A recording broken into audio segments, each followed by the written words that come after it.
are now delighted to welcome to our virtual stage Ritu Kumar of the Rise Fund and Nicolas Celier from Rink Capital Investir to talk about sustainability and finance with Guillaume Bonneton.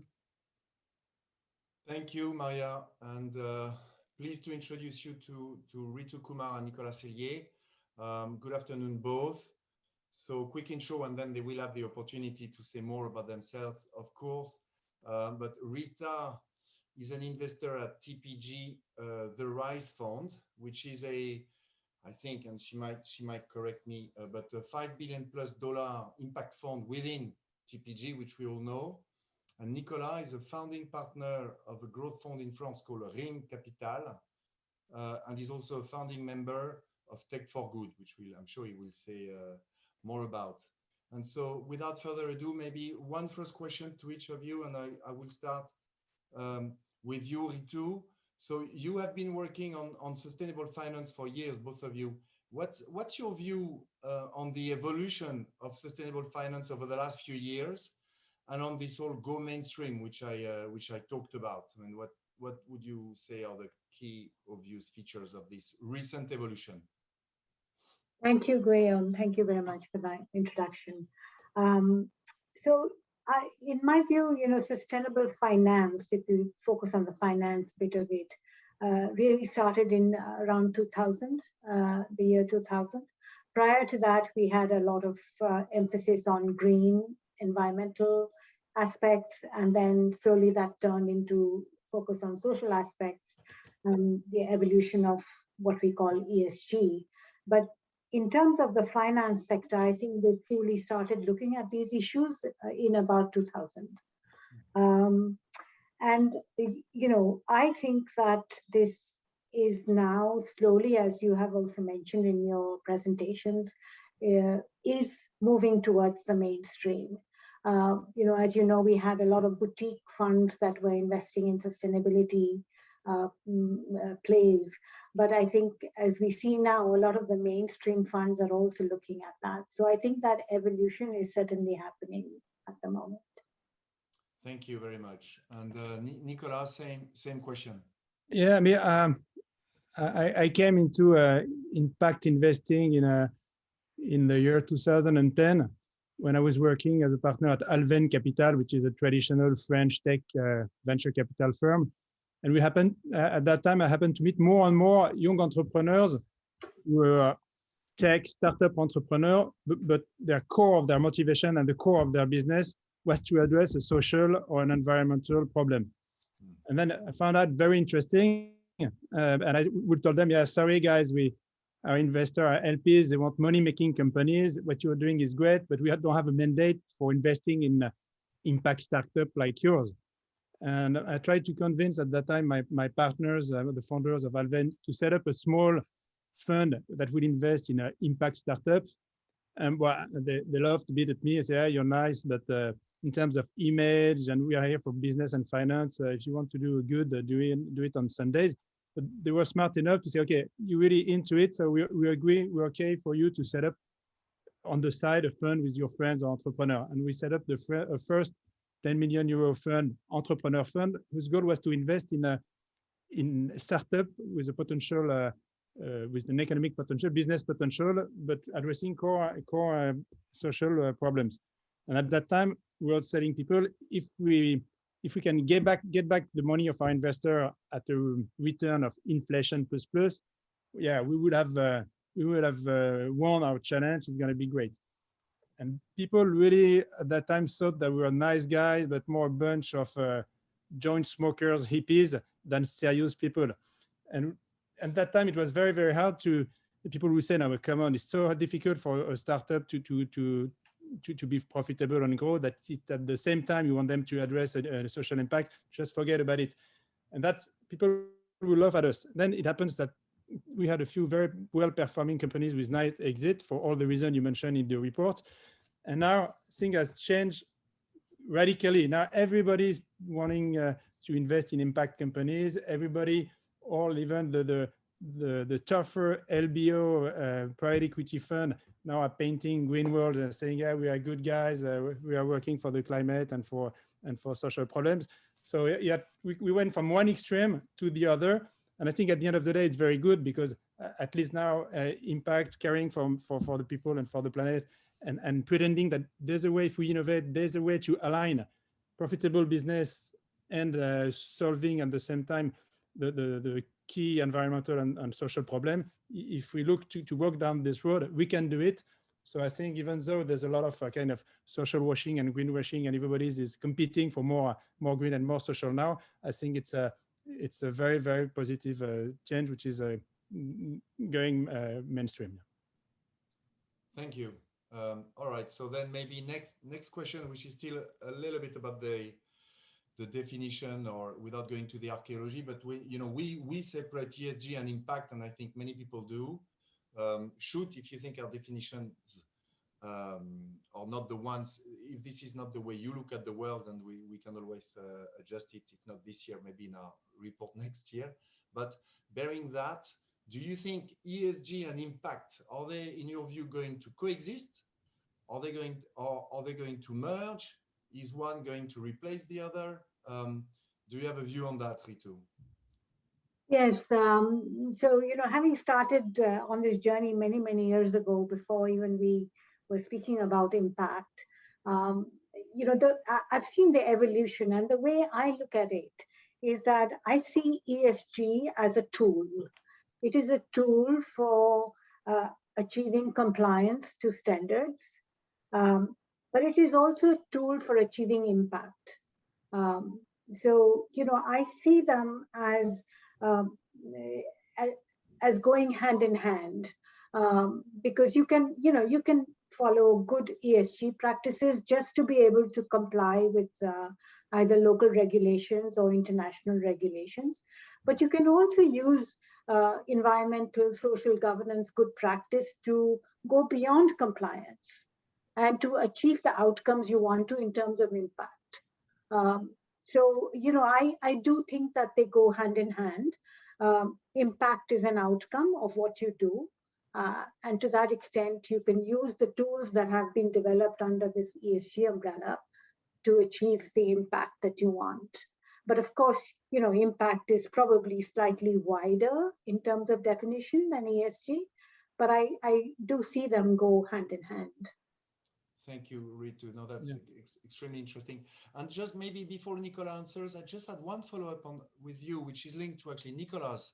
Where do you sit on? Do you also have the same view as Nicolas, which is it started as greenwashing and then not for profit in a way impact, whereas now the big difference, because you said it really started in the 2000s, and the big difference is that now you can have profitable models which follow impact or ESG and actively promote climate transition. Would you agree with that?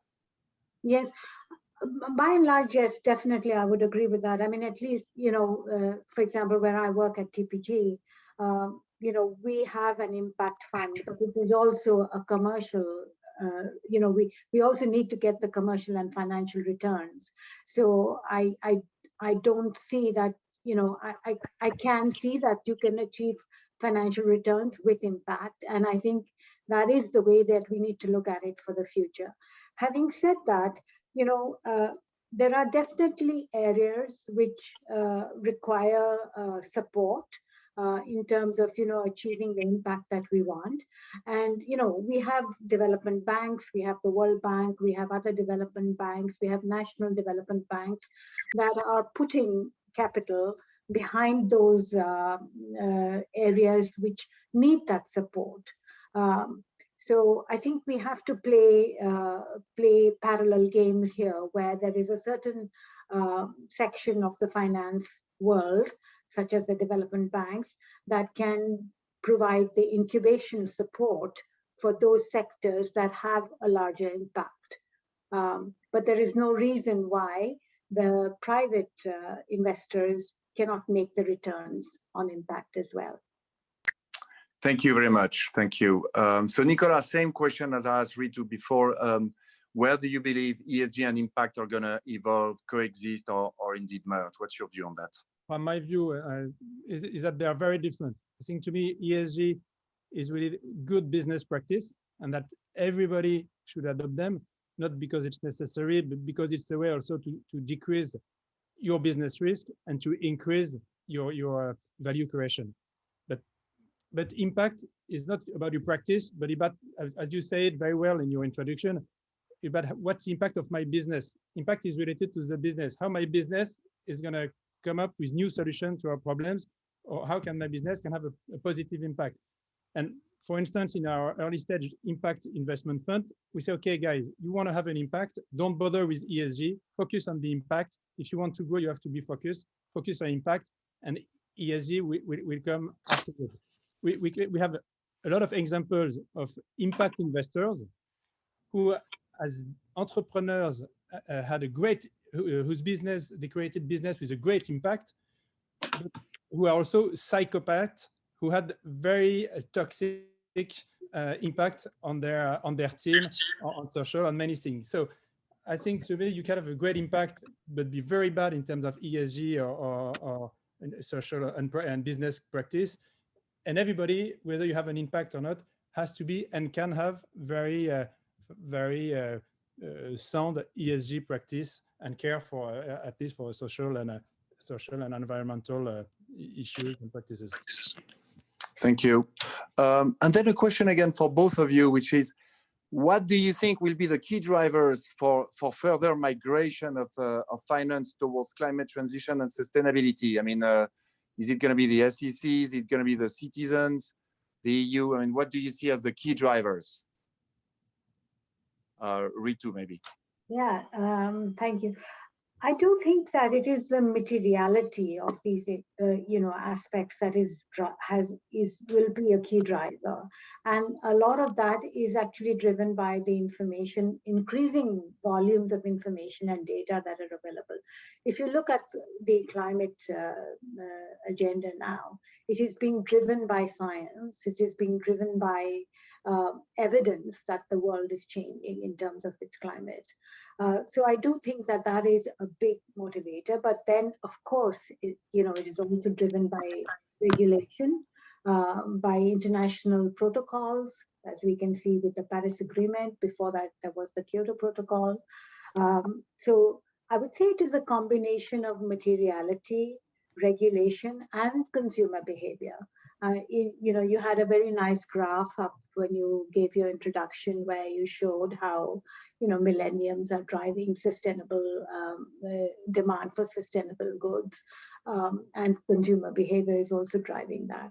So I do feel that it is a combination, but there is a very important role for data here, for evidence that's driving it as well. Yeah. Thank you. You too, Nicolas. Sorry. Yeah. No. Sorry. I've never seen the ACC and Europe setting up the trends. For me, they just follow the money, and for me, it's really clearly the new generation which is leading the way in many aspects. As consumer, they will buy sustainable goods and services. As kids, they are convincing their parents that they are losers if they just care about having nice car and nice apartment. As entrepreneurs, as employees, they want to work for companies that make sense. As savers, they want to put their money invest their money in companies that have an impact. And then the whole finance industry has to follow the trend, has to adapt, and because that's where the money is, that's where the generation are leading them, and that's the only way to be cool. So for me, I think we all know that, but it's clearly the new generation is showing the way, and the older generation are making their best to adapt when they understand, when they get the point. Thank you. So maybe one question for you, Ritu. So you have a specific focus on emerging markets. What would you say, how would you say the drivers and the trends behind the rise of sustainable finance for these markets are different? Yes, that's a very interesting question. The OECD countries were largely driving the agenda for many years. It was largely the difference between, and the emerging markets were sort of trying to catch up with it. But I do think that, the issues around, environmental impact, social issues have actually just become such major issues in the emerging markets now that they cannot neglect them anymore. So that is one aspect. And the other aspect is that the regulations and the regulatory regimes in emerging markets are still not being enforced the same way as they are being in developed markets. And this, to me, provides a real opportunity for the investing community and the finance sector to play a role in emerging markets. So, we have seen over the last few years the finance sector increasing its role in investing in sort of more impactful companies or ESG-focused investments. But there is also a difference in the approaches within the emerging markets. So, I wouldn't say that there is a one-size-fits-all. So if you look, for example, in China, they have a green finance strategy, which is being driven by the Chinese government, of course, and the Chinese central bank. In Brazil, quite a few years ago, the central bank in Brazil was very progressive on this agenda. They were driving it, the listed markets especially. In South Africa, it was driven more by social concerns post-apartheid. In India, interestingly, it is being driven by actually the private markets, private equity markets. It is not being driven so much by central banks, by the Central Bank of India. So in India, you see actually a flurry of activity in private equity markets and in impact investing, if I can call it that. So there are different approaches in the different markets, and they are very different from the developed markets as well. Thank you. Thank you. Very interesting. Could you, by the way, because I realize you haven't done it, you've been too modest, but could you briefly introduce us to the different investment vehicles at TPG, and your view and strategy on how do you approach impact? Is it just your funds? Are there other funds? Is it you try to raise the ESG level for all the funds? Could just touch very quickly on this. Yeah, sure. So TPG, it's a global private equity firm, and they have different investment vehicles. So there is what we call TPG Capital, which is investing, big ticket size investments across different sectors.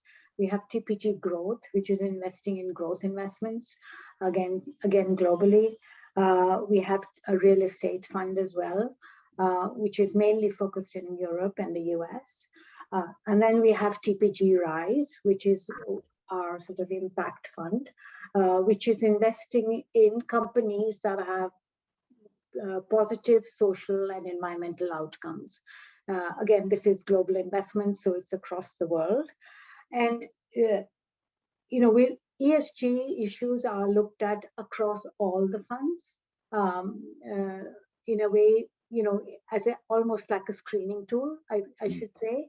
But with the TPG Rise fund, which is the impact fund, which is investing in positive environmental and social companies, we have a methodology that we follow to assess, to identify impact pathways before we invest, and then to monetize these impact pathways using a methodology that we have developed. And if that monetized value is above a threshold value, which we've defined, then we will go ahead and invest in that company. And then post-investment, we will track the progress on our impact metrics that we have identified and see how they fare in terms of valuation, in terms of impact. And this is done in parallel with our financial returns. So we do need to keep the financial returns, we need to make those financial returns that we have signed up to, but we also need to deliver on the impact returns. So there is a fairly extensive methodology behind all this, and I think it would take a while for me to explain that, but I'm happy to do it offline with anybody who's interested. Of course, and I'm sure people will ask you. Same question to you, Nicolas. So, what can you also introduce us briefly to the investment vehicles that you have launched at Ring and what the rationale is? Yeah, sure. But we are much more smaller and modest than TPG. Yeah? But we have 3 vehicles. One sustainable growth tech fund, which is the largest one. One early stage impact venture capital fund, which we just closed, and one early stage philanthropic fund.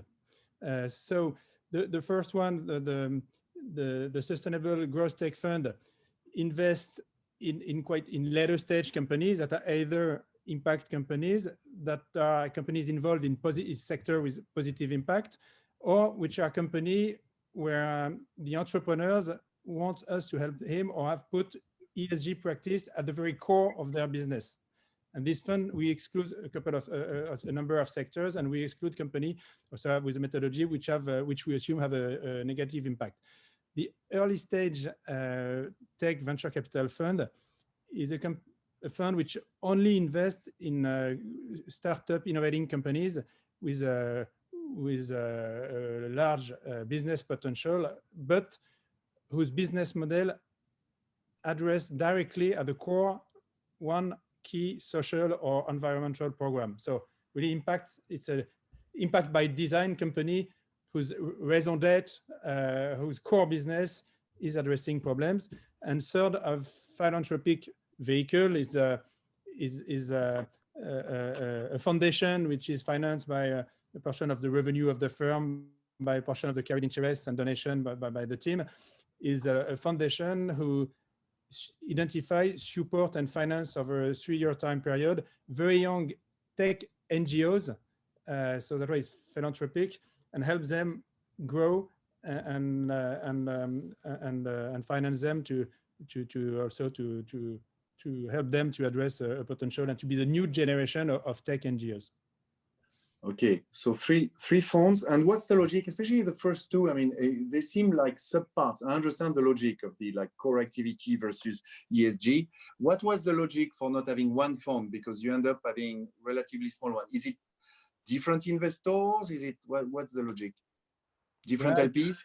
But it's different strategy. I think the VC impact fund only invests in impact companies. I would say, first, we didn't think that there was enough deal flow in later stage impact tech companies to justify, at least in France, a large fund.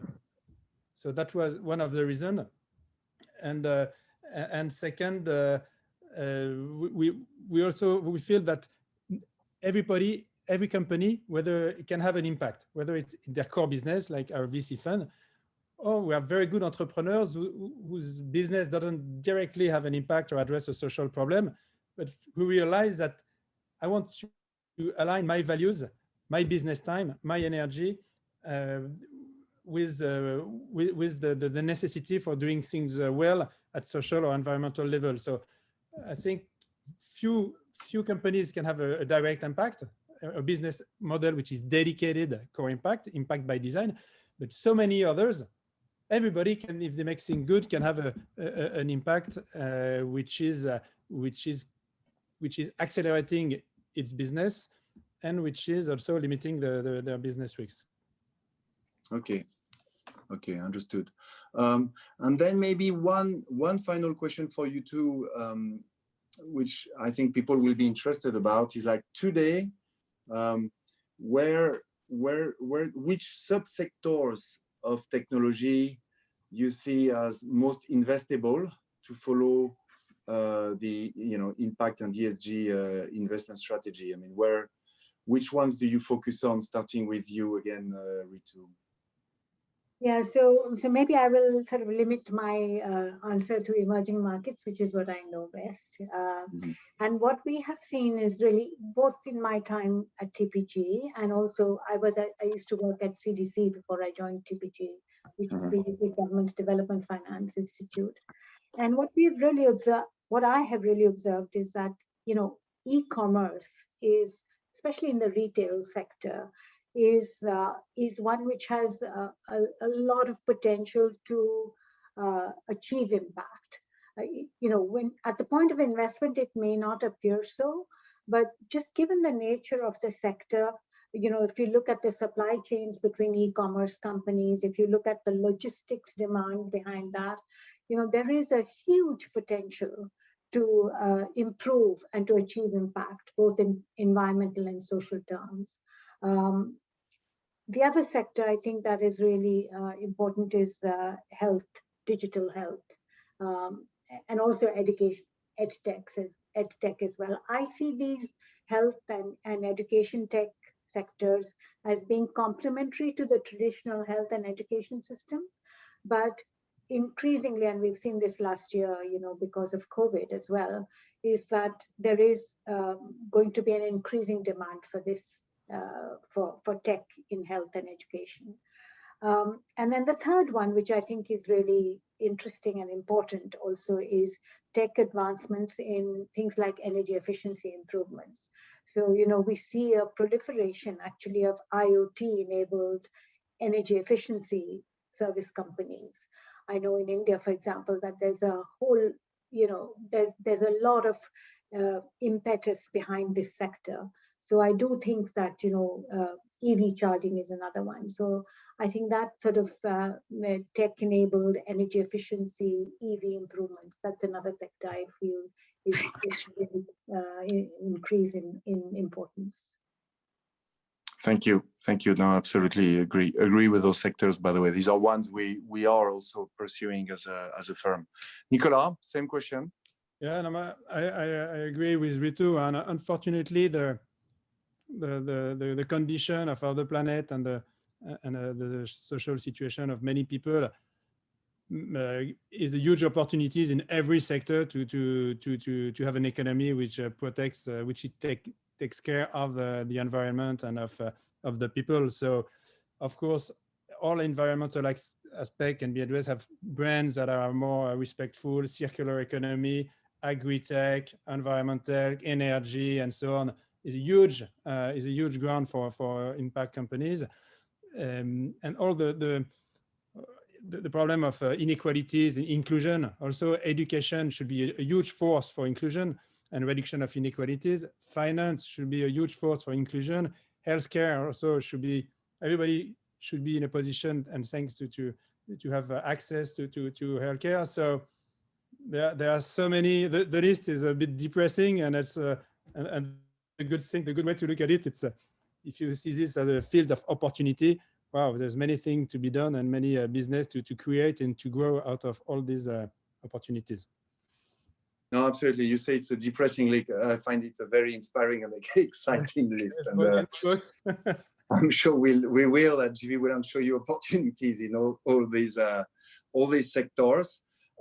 Listen, we're just coming to the end of our discussion. It's been really very interesting. So thanks both for your time. Apology for the complicated webcam today, which doesn't seem to want to work well, but c'est la vie. And back to you, Maria. Thank you, Guillaume. Thank you very much, Guillaume. Thank you, Ritu and Nicolas, for your insights into this space.